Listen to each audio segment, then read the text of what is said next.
আসসালামু আলাইকুম ফ্রেন্ড, সবাই কেমন আছেন? আজকে সবাই অনেক অনেক ভালো আছেন। আমি কামরুন নাহার আবারও হাজির হয়ে গেলাম আপনাদের সামনে নতুন একটি ভিডিও নিয়ে। আশা করি আপনাদের ভালো লাগবে, তাই ভিডিওটি স্ক্রিপ্ট না করে সম্পূর্ণ ভিডিওতে আমার সাথেই থাকুন। তো দেখতেই পাচ্ছেন যে গোলাপটা আমি প্রথমে দেখালাম, সেই গোলাপ গাছ থেকে আমি কিছু ডাল কেটে নিয়েছি চারা করবো বলে। তো গোলাপটা আমার অনেক পছন্দের, কারণ এই গোলাপটা অনেক বড় হয় এবং অনেক সুন্দর হয়, কালারটা অনেক সুন্দর। আমি গাছ থেকে কিছু ডাল কেটে এভাবে কিন্তু ছাঁটাই করে নিয়েছি, যে চিকন চিকন ডালগুলো ছাঁটাই করে যে মোটা ডালগুলো আমি রেখে দিয়েছি চারা করব বলে। তো গোলাপ গাছের চারা করা কিন্তু একটু কঠিন আছে, এরপরেও আমি চেষ্টা করব যে আমি দেখব যে গোলাপ গাছের ডালগুলো দিয়ে আসলে আমি চারা করতে পারি কি না। এবারই ফার্স্ট, আমি এর আগে কখনো গোলাপ গাছের ডাল দিয়ে চারা করিনি।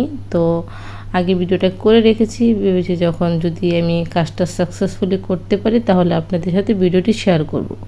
তো যেহেতু দেখলাম অনেক সুন্দরভাবে ডালগুলো থেকে চারা হয়েছে, শিকড় বের হয়েছে, সেই জন্যই ভিডিওটা আপনাদের সাথে শেয়ার করা। তো চলুন বেশি কথা না বাড়িয়ে শুরু করা যাক। তো ডালগুলো আমি 7 ইঞ্চি করে কেটে নিয়েছি, আপনার মোটা ডালগুলো এইভাবে আমি কেটে সাইজ করে নিয়েছি। এখন এতে আমার লাগবে ফাঙ্গিসাইড। এই ফাঙ্গিসাইডগুলো আমি এখানে এটা আমি দারাজ থেকে অর্ডার করে এনেছিলাম। এই ফাঙ্গিসাইডটা আমি একটি বালতির মধ্যে পানি নিয়েছি, আর সেখানে আমি 1 চামচ ফাঙ্গিসাইড দিয়ে দিব।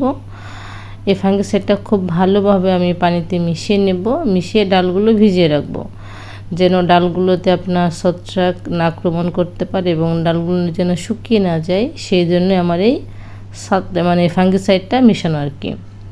তো আপনারা ফাঙ্গিসাইডটা দেওয়ার চেষ্টা করবেন, আর যদি না থাকে আপনারা হলুদ পানিতেও মেশাতে বা হলুদ পানি আপনার মিক্স করে তাতেও ডালগুলো আপনারা চুবিয়ে রাখতে পারেন, কারণ হলুদও কিন্তু আপনার ফাঙ্গিসাইডের কাজ করে। তো সবগুলো ডালে আমি এইভাবে আপনার যে ফাঙ্গিসাইড মেশানো পানিতে আমি এইভাবে ডুবিয়ে রাখবো, যেন আমার যে ডালগুলোতে কোনো ছত্রাক যেন না আক্রমণ করতে পারে সেজন্য। তো এটাকে আমি প্রায় 1 ঘন্টার মতো ভিজিয়ে রেখেছিলাম, তারপরে এটাকে আমি পানি থেকে তুলে নেব। তো দেখতেই পাচ্ছেন এটা হলো গোবরটা আমি শুকিয়ে নিয়েছিলাম, আর শুকিয়ে খুব সুন্দর করে চেলে নিয়েছি। দেখতেই পাচ্ছেন খুব সুন্দর করে চেলে নিয়েছি গোবরটা, এতে করে আপনার গোবরটা ঝুরঝুরে হয়েছে, এতে করে আপনার এটা কিন্তু খুব ভালো কাজ করবে গাছের জন্য। অবশ্যই শুকনো গোবরটা আপনারা গাছে দেওয়ার চেষ্টা করবেন। তো এখানে আমি মিশিয়ে নেব মাটি, নদীর মাটি, যে নদীর মাটি দিয়ে আমি সবসময় গাছ লাগাই। আমার বাড়িতে যত রকমের গাছ আছে সব গাছেই কিন্তু আমি এই নদীর মাটিটা দেওয়ারই চেষ্টা করি, এতে করে আপনার গাছগুলো খুব সুন্দর হয় আর সহজে কিন্তু মারা যায় না, কারণ এই মাটিটা কিন্তু পানিটা ধরে রাখে না, খুব সুন্দর করে পানিটা আপনার শুষে নেয়, তাড়াতাড়ি আপনার পানিটা শুকিয়ে যায়। তো ভালো করে গোবর আর মাটিটা আমি মিশিয়ে নেব।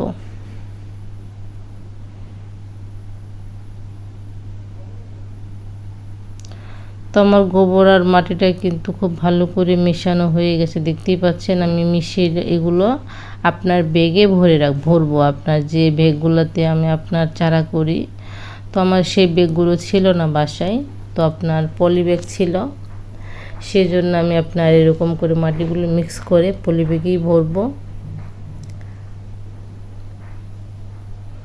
তো মাটিগুলো কিন্তু অবশ্যই ভালো করে মিক্স করবেন, আর মাটিগুলো যেন ঝুরঝুরে থাকে সেদিকে অবশ্যই খেয়াল রাখবেন, যেন আপনার দানা দানা ভাবটা না থাকে, এতে করে আপনার চারা করতে অনেক সুবিধা হয়, আর ডালগুলো কিন্তু সহজে মারা যায় না। তো দেখতে পাচ্ছেন এই ব্যাগগুলোর মধ্যে কিন্তু আমি মাটিগুলো তুলে নিয়েছি, আর এর মধ্যে কিন্তু আমি চারাগুলো রোপণ করব।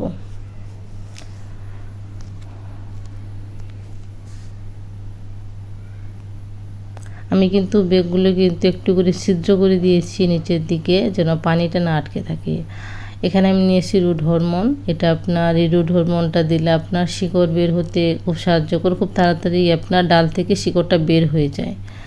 এই রুট হরমোনটাও কিন্তু আমি দারাজ থেকে অর্ডার করে এনেছি, খুব ভালো কাজ করে। আমি অনেক রকমের চারা করেছি আর সবগুলোই কিন্তু খুব ভালো ফলাফল আমি পেয়েছি।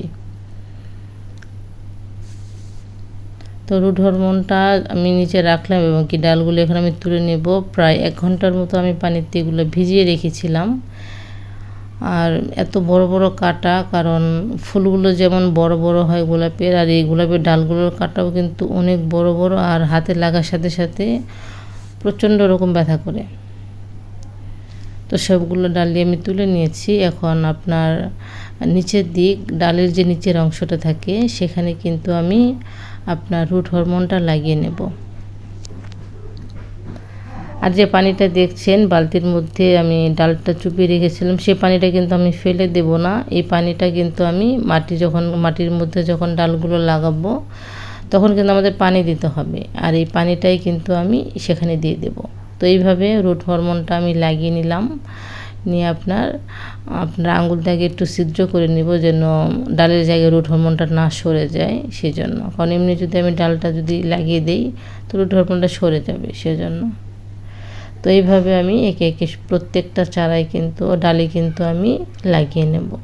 আর গোড়ার অংশটা অবশ্যই চেপে চেপে দিবেন, যেন হালকা যেন না হয়, কারণ নয়তো যদি গোড়াটা নড়াচড়া করে তাহলে কিন্তু শিকড়টা সহজে বের হবে না, ডালটা মারা যাবে।